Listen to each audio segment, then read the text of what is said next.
আসসালামু আলাইকুম। সম্মানিত দর্শক শ্রোতা, আশা করি সকলেই ভালো আছেন, সুস্থ আছেন।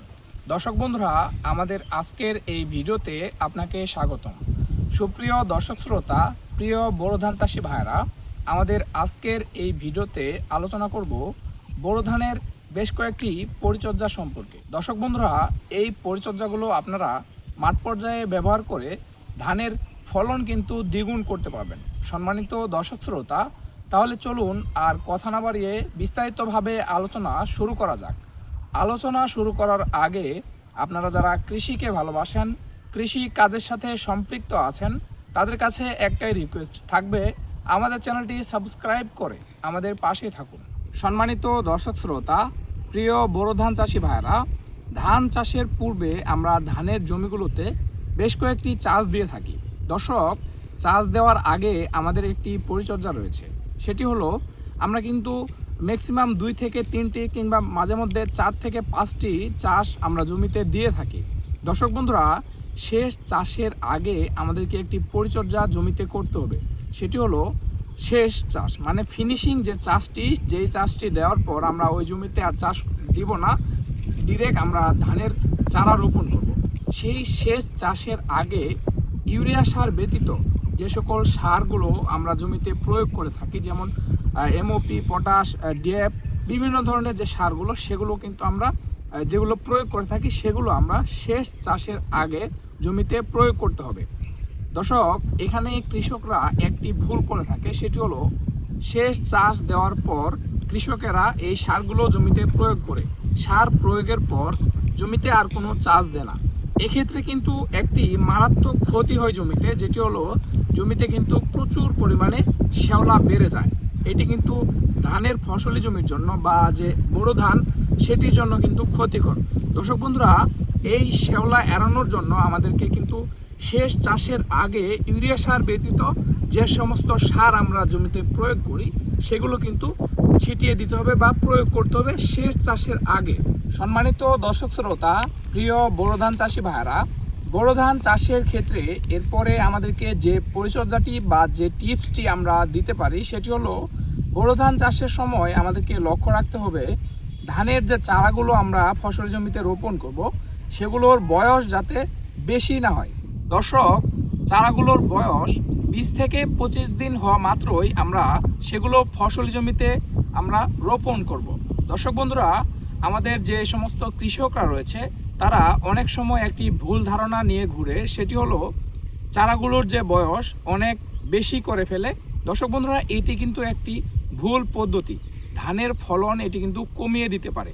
দর্শক বন্ধুরা, আপনারা অনেকেই বলতে পারেন যে বেশি বয়সের চারা হলে বেশি ভালো। এটি কিন্তু একেবারেই একটি ভুল ধারণা। কম বয়সের চারা আমরা যত রোপণ করব, একেবারেই অত কম রোপণ করা যাবে না। 20 থেকে 25 দিনের মধ্যে আমাদেরকে চারাগুলো জমিতে রোপণ করতে হবে। এতে করে কিন্তু ফলন কিন্তু আমাদের দ্বিগুণ হতে পারে। সম্মানিত দর্শক শ্রোতা, প্রিয় বোরো ধান চাষি ভাইরা, বোরো ধান চাষের ক্ষেত্রে আমাদেরকে আরেকটি গুরুত্বপূর্ণ পরিচর্যা নিতে হবে। সেটি হলো, আমরা যখন ফসলি জমিতে ধানের চারাগুলো রোপণ করব, আমরা রশি দিয়ে লাইন টেনে, আমরা যদি সোজা লাইন টেনে সেগুলো রোপণ করি এবং 10 লাইন পর পর আমরা গ্যাপ রাখি, অর্থাৎ এই পদ্ধতিটিকে বলা হয় LLP, লাইন লোগো পার্চিং। দর্শক বন্ধুরা, এই পদ্ধতিতে যদি আমরা ফসলি জমিতে ধানের বোরো ধানের জমিতে আমরা যদি এই পদ্ধতি অনুযায়ী চারাগুলো রোপণ করি, সেক্ষেত্রে কিন্তু আমাদের অনেক উপকার। দর্শক বন্ধুরা, ধানের বাদামি গাছ ফড়িং, মাজরা পোকা, এই সমস্ত বিভিন্ন পোকা থেকে কিন্তু আমাদের ধানের ফসলগুলো রক্ষা পাবে। দর্শক, এটি কিন্তু খুবই গুরুত্বপূর্ণ। এটার একটা উদাহরণ দিই। সেটি হলো, দর্শক, আপনারা ফসলি জমিতে বিপিএস বা কারেন্ট পোকার নাম শুনে থাকেন। সম্মানিত দর্শক শ্রোতা, এই বিপিএস ও কারেন্ট পোকা এরা কিন্তু দিনের বেলা ফসলি জমিতে আক্রমণ করে না। কেন করে না? কারণ দিনের বেলা ফসলি জমিতে রোদের তাপ থাকে, সেজন্য কিন্তু তারা ফসলি জমিতে আক্রমণ করতে পারে না। সম্মানিত দর্শক শ্রোতা, আপনারা যখন 10 লাইন পর পর জমিতে গ্যাপ রাখবেন, তাহলে কিন্তু সূর্যের আলো সরাসরি সেখানে কিন্তু পড়তে পারবে বা আলো বাতাস একটা ফাঁকা একটা অবস্থান তৈরি হবে। সেক্ষেত্রে কিন্তু ফসল জমিতে বিপিএস বা কারেন্ট পোকা এই পোকাটির আক্রমণ কিন্তু অনেকাংশে কমে যাবে। এরপরে আসি মাজরা পোকা। দর্শক বন্ধুরা, আমরা যখন ফসল জমিতে 10 লাইন পর পর ফাঁকা রাখবো এবং আমরা যেটা বললাম এলএলপি লাইন লঘু পার্চিং, আমরা যখন পার্চিং পুঁতে দিব ফসলি জমিতে, সেক্ষেত্রে কিন্তু আমাদের যে পাখি বসবে, একটি ফিঙে পাখি 30টি ডিম খেয়ে থাকে, 30টি মাজরা পোকার কীরা 30টি খেয়ে থাকে দিনে। দর্শক বন্ধুরা, আমরা যখন ফসল জমিতে একটি করে পার্চিং পুঁতে রাখবো বা ডালপালা পুঁতে রাখবো, সেক্ষেত্রে কিন্তু মাজরা পোকার যে আক্রমণ ফসলি জমিতে সেটি কিন্তু অনেকাংশে কম হবে। সম্মানিত দর্শক শ্রোতা, এলএলপি লাইন লঘু পার্চিং, এটাতে অনেক কৃষক দ্বিমত পোষণ করে এবং অনেক কৃষক অনেক কথা বলে।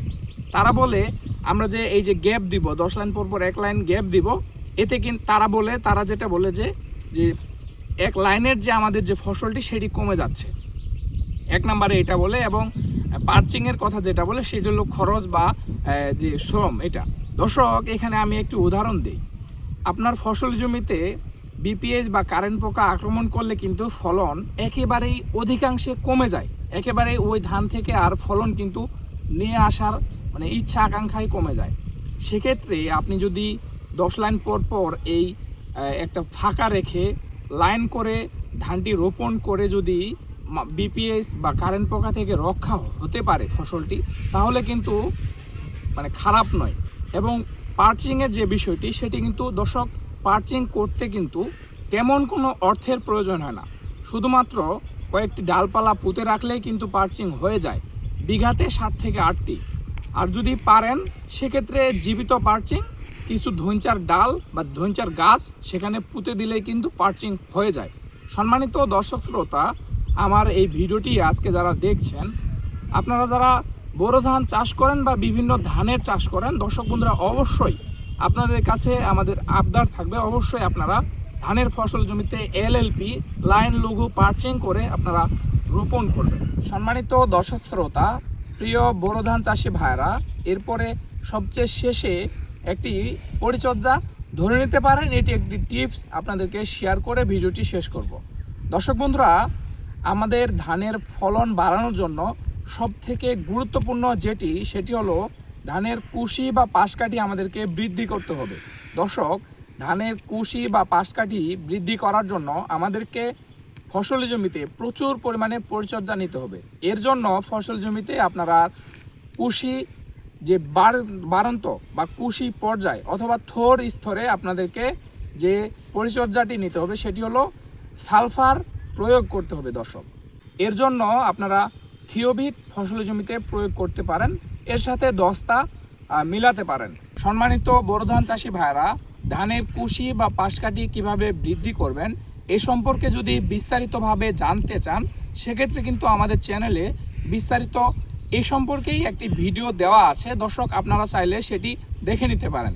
দর্শক বন্ধুরা, বোরো ধানের বেশ কয়েকটি পরিচর্যা, বেশ কয়েকটি পরামর্শ আজকে আপনাদের মাঝে তুলে ধরার চেষ্টা করলাম।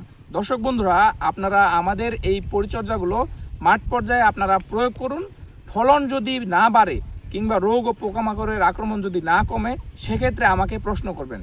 দর্শক, আশা করি আপনারা এই পরিচর্যাগুলো ফসলি জমিতে প্রয়োগ করবেন। সাথে থাকার জন্য অসংখ্য ধন্যবাদ।